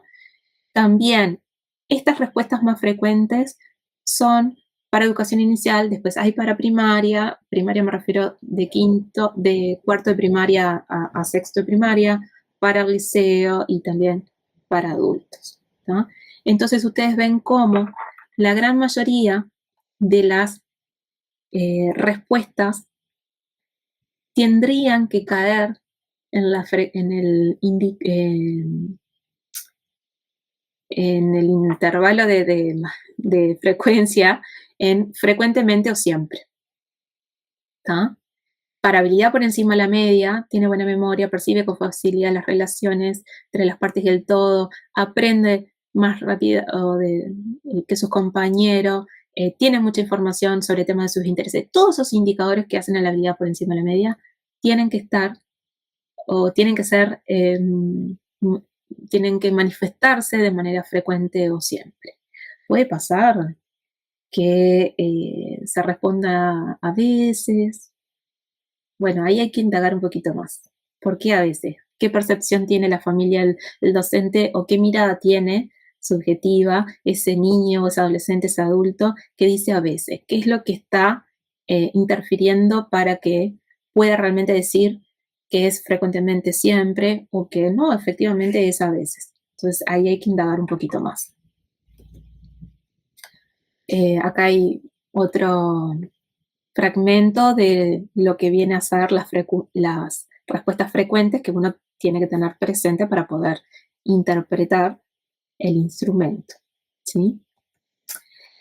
Les muestro otros instrumentos. Miren, para educación inicial, miren arriba el titular, estudiantes de primero a cuarto. ¿tá? Conviene comenzar, algo que no dije, pero vamos a decirlo ahora, conviene hacer la evaluación cuando ese niño, esa niña, ya sabe leer, sabe escribir, donde las habilidades instrumentales están desarrolladas. ¿Por qué? ¿Por qué antes no? Bueno, esto es una sugerencia, cada técnico tendrá su mirada y sus argumentos, pero yo les diría, cuidado porque podemos estar frente a un niño o niña con precocidad. Y desde el concepto de precocidad, recuerden esto, ¿no? Si nosotros a ese niño le damos los estímulos, lo acompañamos, lo ayudamos, lo encaminamos, el desempeño al tiempo termina emparejándose con el resto de los niños. Entonces, en realidad no estábamos frente a un niño con altas habilidades de supportación, sino con un niño que tenía algunas áreas más desarrolladas o mejor desarrolladas antes de tiempo, etcétera, por una cuestión de estímulo y de acompañamiento. ¿tá? Lo que sí es cierto es que todas las personas con altas habilidades de supportación fueron precoces. Por eso conviene preguntar a qué edad comenzó a leer, cuándo levantó la cabecita, ¿no? En esto de la guía de preguntas para estructurar lo que es la entrevista de anamnesis y demás. Cuándo se levantó, dio sus primeros pasos, cómo fue la marcha. Tenemos que conocer eso, porque la presencia de desarrollos, habilidades antes de tiempo y con un nivel de calidad superior nos van como también alertando un poquito a poder ir definiendo o acercarnos a lo que puede llegar a ser la confirmación de la hipótesis diagnóstica. Bien, hecha esa aclaración súper importante, les muestro estos otros instrumentos que son para educación inicial, de primero a cuarto año. ¿tá? Son instrumentos que en lugar de pedirle al niño que responda con cruce, se le dan algunas imágenes como en formato pictórico, incluso podemos utilizar algunas otras propias, ¿tá? donde le vamos a pedir, bueno, que nos cuenten qué es bueno, cómo lo hace, de qué manera, y empezar a generar preguntas que nos permitan a nosotros entender si marca no sé, hacer experimentos porque le gusta, porque la tía es profesora de química y entonces es lo que conoce, o porque realmente siente que es bueno, puede hacerlo, quiere investigar, y cuando investiga te dice, ¿y si mezclamos esto con esto, qué puede pasar? A ver si, bueno, eso ya es distinto, ¿tá? Después hay un instrumento que se llama nominación por compañeros. Cuando tenemos la posibilidad de que la maestra administre este instrumento con toda la clase, con los permisos correspondientes y demás, es bien interesante ver cómo los niños, sin temor a esta mirada más prejuiciosa que a veces tenemos los adultos, los niños a esa edad te responden, ¿quién es bueno en matemática? Pedro es brillante en matemática. ¿Quién es bueno pintándole o es el mejor de la clase en hacer pinturas y dibujos? Uy, fulano de tal. Y ahí empezamos a tener otra mirada también por nominación de compañero. Y esto, cuando se logra, les puedo decir que es de los instrumentos más valiosos para la evaluación de los niños, de los más pequeños. Pero no siempre se logra por un tema de permisos y de avisar a las familias de los demás compañeros de la clase. Bueno, esto es mucho texto, pero les cuento. Acá les quiero traer el caso de una adolescente. Ella es María Inés, que tiene 15 años, es la nena del cuento. Es la nena del cuento, aunque tuve que cambiar la imagen del cuento. María Inés tiene 15 años y 3 meses, nombre ficticio, autorización por parte de la familia para poder hacer esto. Actualmente es estudiante de educación media básica. Según indica la madre, esto es como para tener un poco de idea, María Inés comenzó a leer no solo su nombre, sino frases a la edad de 4 años. En la actualidad lee por su cuenta y fuera de lo que exige el liceo aproximadamente unas 14 horas semanales. Le interesa conversar, estudiar sobre ciencia, tecnología, arte, naturaleza, tema de la actualidad muy variada. Esto me da cuenta de que podemos estar en presencia de una adolescente con múltiples intereses. María Inés realiza actividades extracurriculares como hockey, deporte con el cual ha participado a nivel departamental y nacional, obteniendo premios en ambas instancias. Comenta que no cambiaría esa actividad deportiva, pero si descubre otra que la motive aún más, entonces, y pudiese practicarla, entonces podría reconsiderar la posibilidad. Miren qué interesante el tema de los factores ambientales, ¿no? Cómo el entorno, el estímulo, el ambiente, las oportunidades termina influyendo. Lo dice clarito. Esto es sacado de entrevistas que tuve con ella también. Semanalmente dispone de 10 a 20 horas al perfeccionamiento de esas disciplinas. Sus 4 mejores amigos tienen entre 15 y 17 años. Ella cuenta que estos amigos no están adentro del salón de clase, que estos amigos están en otro liceo donde hay bachillerato. El que tiene 15 en ese momento estaba por cumplir 16, ya estaba en cuarto año de liceo, y el otro creo que estaba en cuarto o en quinto de liceo, ¿no? Ahora no recuerdo bien. A nivel académico, la estudiante considera que comunicación, matemática, acá está específico las áreas de destaque que ella considera que tiene buen potencial. Comunicación, matemática, física y química son las áreas en las que ella fue o es la mejor de la clase. Sin ánimo, esto de la mejor no es con ánimo de creérsela, de ser soberbio, sino en un término de, bueno, la mirada subjetiva de su propio potencial. Las calificaciones y conceptos de esta alumna, según los profesores de esas asignaturas en concreto, ¿no? Son muy altas, al igual que las calificaciones y los juicios son muy altas. Es una estudiante muy atenta, de acuerdo a la percepción docente, que es muy responsable, muy crítica y comprometida con su educación. Además, ha participado de proyectos científicos como Primera Expedición Científica Antártica Estudiantil en el año 2017.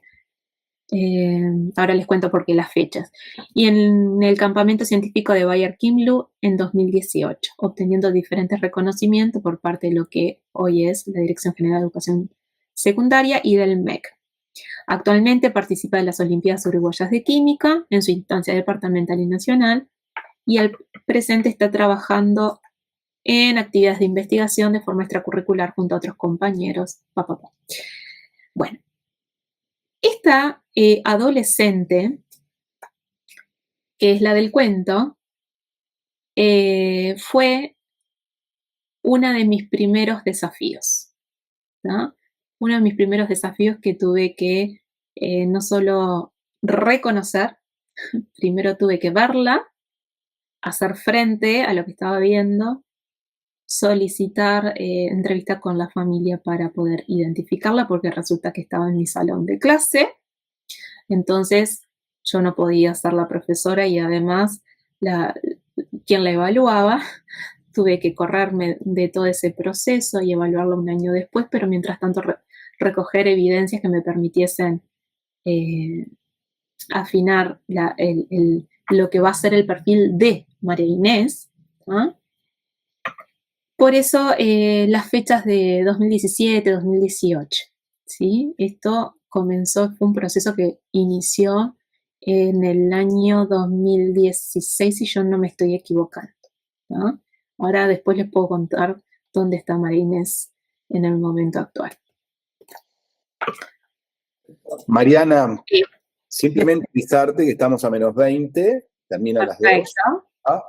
Y en general tratamos de que haya algo de discusión, no sé cómo se Sí, ya estamos en eso. Impecable. Exacto. Muchas gracias.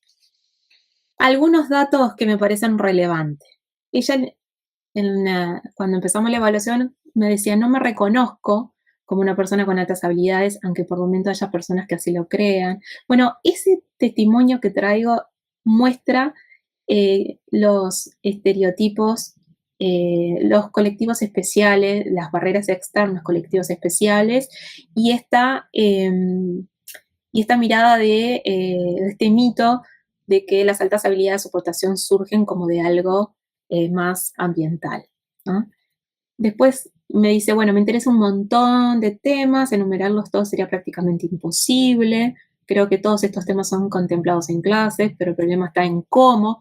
Este relato también lo traigo un poco como para hacer frente a este otro mito de que, bueno, de que son chiquilines que se van a sacar todos en todos, que van a tener áreas muy específicas en lo académico, no necesariamente, de que no necesitan apoyo, sí lo necesitan, de hecho ella lo estaba reclamando. Más importante es el cómo, la forma, dice ella. Y miren este último, me he sentido diferente a mis compañeros de clase debido a algunos intereses, pero principalmente en las preocupaciones que tengo. Estos últimos, algo que no sé describir bien, pero refiere a que al momento de enfrentar una situación solemos no coincidir en cuáles son los puntos más importantes. Esto habla de su mirada, de su percepción de cómo va construyendo esa identidad como persona con altas habilidades de superdotación. Habla entonces de la configuración de sus indicadores como personas con altas habilidades de superdotación. Empieza a verse diferente. Esto que les traigo por acá, entonces, responde a una planilla Excel que lo pueden hacer ustedes, pero que también se las voy a compartir con mucho gusto. Responde, bueno, a todos los indicadores de los instrumentos, de los 3 tipos de instrumentos de identificación individual, el que fue administrado para María Inés, para la madre que fue el referente en la entrevista y para los profesores de la disciplina que María Inés había dicho que tiene buenas habilidades, buena destreza. Entonces lo que hice fue en un Excel colocar los indicadores, las respuestas de María Inés, madre y profesores, y las frecuencias. Lo que está pintado en naranjita, bueno, esto sigue el Excel, ¿no? Porque son cerca de 65 preguntas, pero lo que está pintado en naranjita responde a esas respuestas, a esas cruces que no tendrían que estar ahí y que tendrían que estar en frecuentemente y siempre, y que son entonces las respuestas que en la evaluación habrá que ir explorando, indagando. Hay que ver por qué María Inés y la madre entienden que ella a veces prefiere trabajar, estudiar o practicar sola, ¿no? A veces o raramente. O por qué el profesor de matemática en la pregunta 21 dice que a veces sabe más palabras que sus compañeros o palabras más difíciles y complejas. Cuando le pregunté al profesor me dijo que sus clases son expositivas. Sí, claro, la gurisa no habla, ¿no? Entonces, ahí hay que empezar en la interpretación de los resultados, más todo esto que les vengo mostrando, se empieza a hacer el proceso de análisis. Bueno, como les decía, el Excel sigue, ¿no? Bien. Ahora, ¿cómo hacemos para llegamos al diagnóstico, a la identificación, no le llamo diagnóstico. Llegamos a la identificación, reconocemos los indicadores de comportamientos superdotados, las áreas de destaque, los puntos, ¿no? Hacemos como un perfil de fortalezas y de debilidades. ¿Y ahora qué hacemos? Bueno, tenemos que sugerir, o si somos los docentes, algunas prácticas que sean lo más adecuadas y específicas a esa persona, pero en el contexto en el que se encuentra, ¿sí? Con las posibilidades que se tienen. Entonces, les comento algunas que seguramente las manejen bastante bien.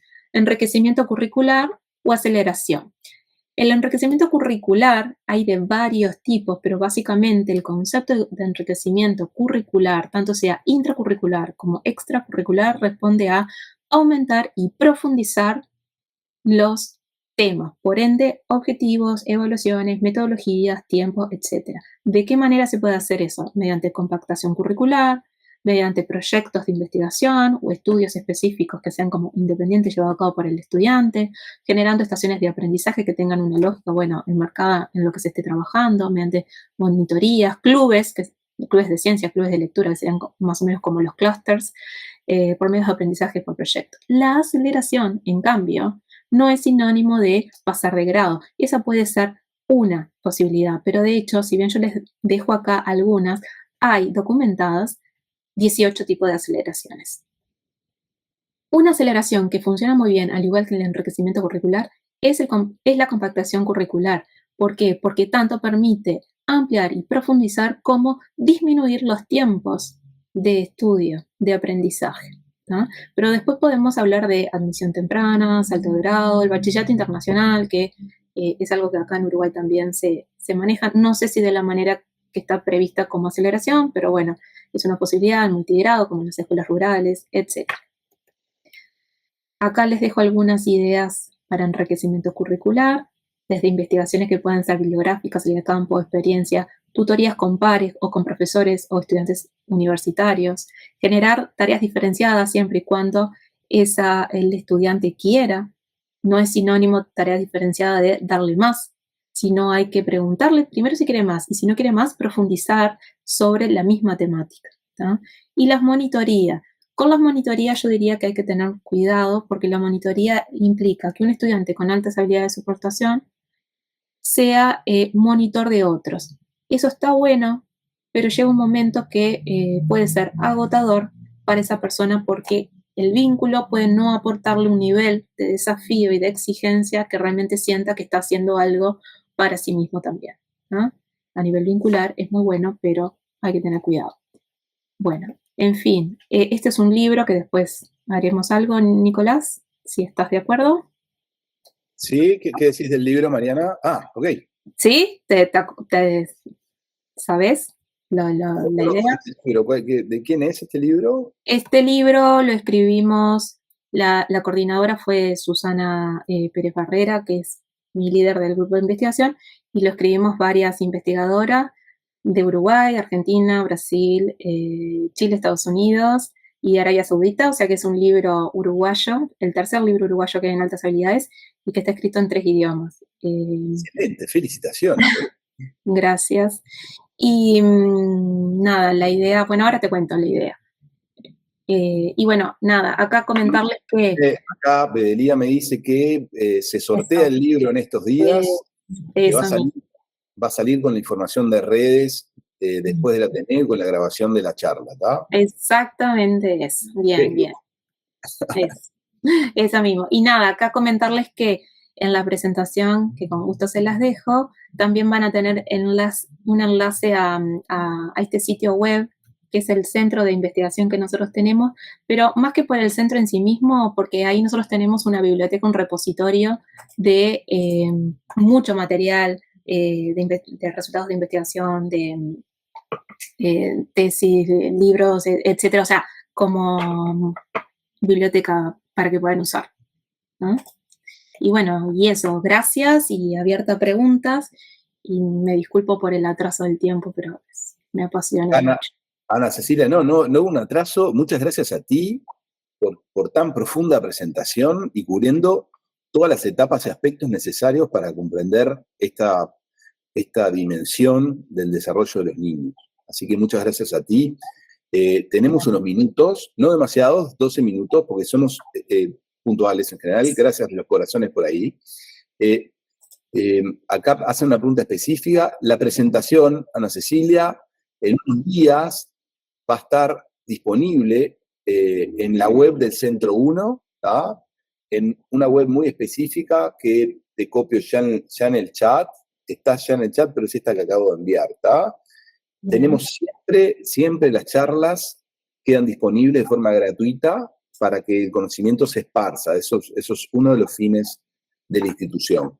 Rey Sobral, levanta la mano. Compañera en España. Hola, buenas tardes. Saludos desde España, en este momento desde Pontevedra, pero bueno, pertenezco a Santiago de Compostela. Conozco a Nico, bueno, de varias aventuras psicológicas de allí. Quería preguntarte una cosa, Mariana. Quería comentarte y preguntarte una cosa relativamente pequeña, me he anotado aquí para no extenderme. En España, bueno, en Galicia tenemos un modelo de bachillerato que se llama STEMBach, donde hacemos con los chiquilines investigaciones. En concreto ahora estoy haciendo, yo soy profesora de filosofía y estoy haciendo investigación sobre altas capacidades con dos de ellos.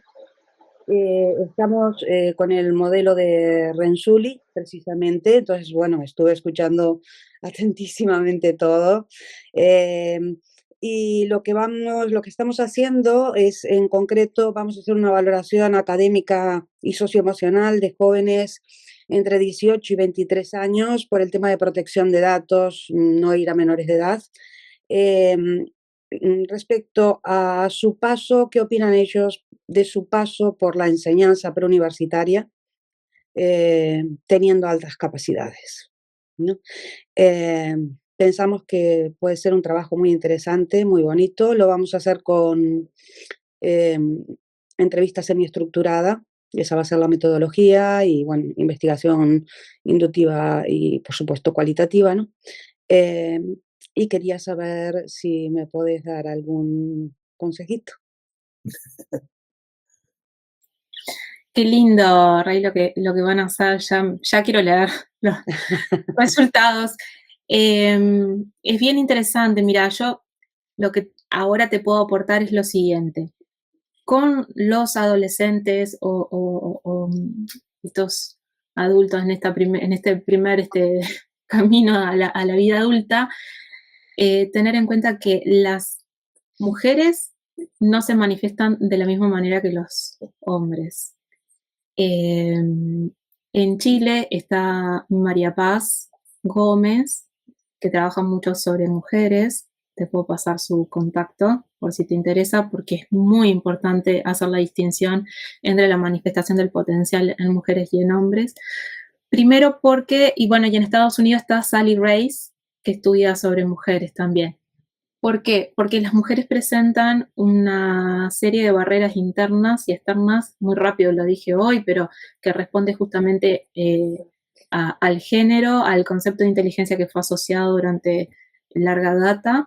Entonces, la manifestación del potencial y en los contextos en los cuales se encuentran esas mujeres puede ser vista como muy varonil o esto no es esperado. Entonces, en un contexto universitario me suena que se pueden dar algunas categorías en ese proceso de investigación, se pueden dar algunas categorías que respondan a la duda, al ocultamiento, al procrastinar, ¿tá?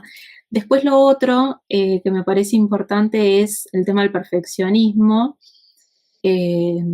Las personas con altas habilidades de soportación suelen ser perfeccionistas, altamente perfeccionistas, pero cuando no hay un contexto que aliente, motive, ampare y valore de manera positiva, ese perfeccionismo suele manifestarse de manera neurótica. Entonces, ¿qué puede pasar? Que te encuentres con estudiantes universitarios que bien o no se animan a dar el paso y pueden estar dándole vuelta y dándole vuelta y dándole vuelta, igual demoran 3 años para tomar la decisión y anotarse en la carrera que querían hacer, o bien llegan a la última materia, el último semestre, por poner un ejemplo, y debido a ese perfeccionismo, a esa alta exigencia y al descenso en el nivel de desafío que le provoca, terminan abandonando o no dan el examen. Entonces, esas cuestiones que las he ido viendo a nivel del consultorio y que he leído algunas investigaciones, o sea que hay información sobre esto. Yo pienso que después, si entras en esa biblioteca que les comparto, puedes encontrar algo más. Pienso que esos pueden ser elementos a tener en cuenta o a considerar en la interpretación de la investigación, o en las categorías a priori que puedan establecer. Vale, muchísimas gracias. Por favor. Gracias a ti, Mari. ¿Alguien más? Sabrina. Hola, buenas tardes. Muchas gracias, Mariana, Nicolás. Quería hacer una consulta. En toda la descripción que hiciste vi muy reflejado a mi hijo, que tiene altas capacidades, y algunos de mis alumnos que han pasado por mis aulas unos cuantos años que tengo de docente. La frustración más flagrante que he notado es que muchas veces se sienten incómodos aún cambiando de centro educativo. ¿Qué características, en tu opinión, tendría que tener un centro educativo o una propuesta educativa, así a grosso modo, para que puedan ellos sentirse bien? Porque la alta capacidad está muy vinculada a la alta sensibilidad, por lo que yo he estudiado y lo que he visto. Entonces, cuando no conectan con la propuesta educativa o no conectan con el docente que tienen, porque se les exige una media o ciertas características que son como comunes y a ellos les aburre, no les encuentran el propósito, ahí aparece la frustración. Entonces, y se manifiesta mucho en lo somático también. Entonces, ¿qué características tendría que tener un centro educativo para que ellos se sientan cómodos y puedan desarrollar todo ese potencial o no lleguen a frustrarse o a terminar en un fracaso escolar? Gracias, Sabrina. También es una pregunta que desafía todas las respuestas posibles que te puedo dar, porque lo primero que habría que hacer es ver si, o sea, si tu nene, si tu hijo, en este caso, digo, para responderte así como más personal, ha podido identificarse, y por identificarse me refiero a aceptarse, valorarse y reconocerse en su forma de ser, actuar y sentir con los indicadores de altas habilidades de su votación. Si eso aún no pasa, si las lágrimas están en los ojos, si no lo puede poner en palabras, o si cree que simplemente le fue bien porque tuvo suerte o porque estudió de más, entonces, y no por el potencial que tiene, yo sé que estoy siendo muy reduccionista con la explicación, pero si no va por ahí, eso es hay que acompañar. Tal vez buscar algún profesional para que pueda acompañarlo en ese proceso, porque es importante la construcción de la identidad. Él tiene que poder verse de la manera que, bueno, el proceso de evaluación indica de alguna forma. Eso es lo primero, me parece que es como lo más importante de todo, ¿tá? Porque es su derecho, es un derecho humano tener una identidad como tal. Y lo otro, la escuela tiene que, el centro educativo, la propuesta, tiene que abrazar la diversidad. Si no abrazas la diversidad de manera genuina, entonces podrás ser lo más top de Uruguay, pero no le va a servir.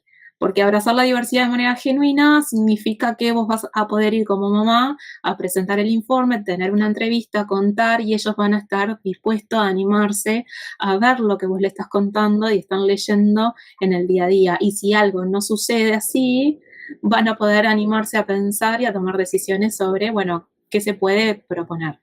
Eso Sí, por un lado. Te corto un momentito para decirte.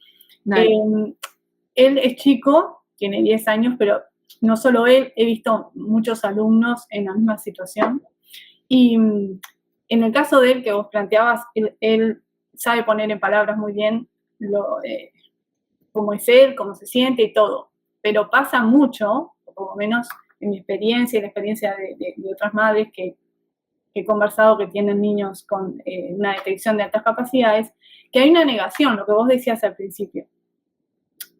No, esto no es alta capacidad, no para quieto, es hiperactivo. No, esto no es alta capacidad porque se bloqueó y no sabía una respuesta sencilla. Pero si no conecta con el adulto, él va a ser incapaz de responderle. Entonces, ese es el punto. Y por eso te digo, es una respuesta que no te puedo dar de manera así contundente y precisa. Lo que sí te puedo decir, lo que me parece, de acuerdo a lo que manejo, que puede ser como el camino. Pedir una entrevista con la institución y decir, bueno, a ver, ¿qué propuestas tienen? Me dicen que son inclusivos, bueno, pero ¿de qué manera? ¿Cómo hacen la fiesta de fin de año? ¿Qué tema? ¿Cómo lo manejan? ¿El plan? O sea, primero tenemos que pensar en acercarnos desde ese lugar para después ver qué tal. Pero no hay una respuesta justa. De hecho, hay niños que les va muy bien el multigrado, escuela rural, y hay otros que no, que necesitan algo como mucho más estructurado, con horarios, porque justamente no hay un perfil de altas habilidades. No lo hay. Se entrelazan un montón de otros aspectos y factores que tienen que estar en juego, se tienen que leer junto con las altas habilidades. Entonces, tenés estudiantes que prefieren ir al liceo y pasarla bien de bien y aprobar con 5, mientras otros prefieren estar mediante una pantalla por Zoom con clases asincrónicas y tener buen desempeño, aprobar, qué sé yo, y lo social lo hago por otro lado, voy al club. Y te lo dicen así, o decís, ¿y cuál es la mejor respuesta? Y tengo que investigar como madre, como tengo que buscar la manera de tener las respuestas que más me sirven o que creo que pueden servir para después probar, porque realmente es un traje a medida la evaluación y por lo tanto la intervención. En este caso, una intervención familiar en la búsqueda de una institución que le sirva. Gracias. Muchas gracias, Sabrina. Última pregunta y vamos cerrando. Cristian, adelante. ¿Se escuchás, Cristian? ¿Ustedes me escuchan ahí? ¿Hola? Ahí sí, ahí sí. ¿Hola? ¿Ahí sí? Bien. Perdón, les decía, mi comentario va más hacia Sabrina. Yo soy papá también de un niño con alta dotación. Tiene 10 hoy, lo diagnosticaron con 8 y sufría mucho de ansiedad, de angustia por todo esto que comentaban, ¿no? De que él se sentía diferente, de que él veía sus preocupaciones por otro lado. Lo ayudó mucho, él estuvo 2 años ahí en tratamiento, mismo acá en la clínica. Y lo otro también desde el centro educativo, nosotros lo que hicimos fue hablar con el docente que lo tenía él, ¿ah? Y pedirle que en realidad no que fuera diferente con él, sino buscar la forma de que él se sintiera parte. Entonces ella le buscaba, él se sentía que se aburría porque en realidad iba demasiado rápido hacia la clase, ¿no? Entonces le buscaba otras actividades donde él se sintiera retado, ¿no? Cosas de matemática, problemas, lecturas, fuera de lo que era la clase habitual. No que lo dejara por fuera de esa clase, sino que él, una vez que terminaba con ese trabajo, porque a él le pasaba que él iba mucho más rápido que los demás niños, tener otra actividad. Bueno, terminaste con esta actividad, bueno, fíjate esto, hacé tal cosa, o ayúdame, que parecía una tarea sencilla, ¿no? O ayúdame a mí con esto otro. Entonces él se sentía parte y hacía que él tuviera esas ganas de ir, porque es verdad, había días que no quería ir. También nos pasó durante la pandemia con las clases por Zoom, ¿no? En las cuales él se distraía mucho porque él tenía que esperar a que los demás lograran llegar a estar al ritmo de él. Entonces, le generan otras tareas. La docente se contactaba con nosotros previo a las clases, nos decía, bueno, toma estas actividades, que él haga estas actividades mientras ya terminó con lo que viene en la clase. Entonces, cuando él terminaba con las tareas que se estaban en la clase, él continuaba con las otras actividades y se mantenía como atento también a la clase, ¿no? No sentía que estaba por fuera, no se sentía perdido y un poco lo ayudaba. Y lo otro es lo que mencionan ustedes, que la ayuda al profesional a él le hizo muy bien para manejar la angustia, la ansiedad, porque él tenía, primero que la ansiedad de saber todo, quería saber y preguntaba y se cuestionaba y siempre quería saber un poco más y nunca le alcanzaba. Y lo otro que los mismos compañeros lo ponían en una posición de como que él sabía todo y tenía que saber todo. Y él no se da la posibilidad de equivocar o errar en algún momento. Entonces eso le genera también toda una angustia y una impotencia a veces. Como bien decías, no es que él sea bueno en algo particular, sino que tiene esa posibilidad de ser bueno en todo o en lo que él quiera, y a veces el no saber de algo le generaba ese problema de que, bueno, ¿cómo no lo sé? No puede ser que no lo sepa. Entonces, eso de la ayuda del profesional que hoy con 10 disfruta mucho más del colegio, de las amistades, si bien igual sigue siendo bastante autoexigente con él mismo, pero como que tiene eso bueno, por lo menos permitirse un poquito más el no saber algo. Y se lo cuestionan, investiga, pero por lo menos tiene eso de por lo menos de estar un poquito más relajado en algunos momentos. No, Gracias, tenía por ahí el Cristian. comentario. Muchas gracias por compartir tu experiencia familiar y personal como papá. Voy a ir cerrando. Primero que cada vez que hacemos un Ateneo Abierto, yo me sorprendo muchísimo de lo que logramos, ¿no?, a distancia, de cierta conexión emocional que se da habitualmente cuando vamos cerrando, y me emociona profundamente, así que gracias a todos por venir. Quiero explicarles 2 o 3 cosas. El Centro Universitario 1 es una organización sin fines de lucro que tiene como fin último mejorar la salud mental de la población, formando, investigando y asistiendo. Hay objetivos específicos que son desarrollos de programas y en particular, mientras escuchaba hoy, digo, acá hay perfil docente, pero también hay perfil de padres, ¿no? Perfil de padres con hijos con altas capacidades, y así como en otros programas, me pregunto si no sería una linda instancia la profundización en charlas de padres acerca del tema, ¿no? Digamos, me parece una instancia muy rica. Y otra instancia que se me ocurre mientras los escucho es lo necesario que esto es para las instituciones educativas. Si bien, como dice Mariana, es un traje a medida, cosa que nos pasa con la psicoterapia, probablemente algunas normas y reglas y herramientas creativas para las instituciones, incluso las más top, como dijo, pueden ser necesarias.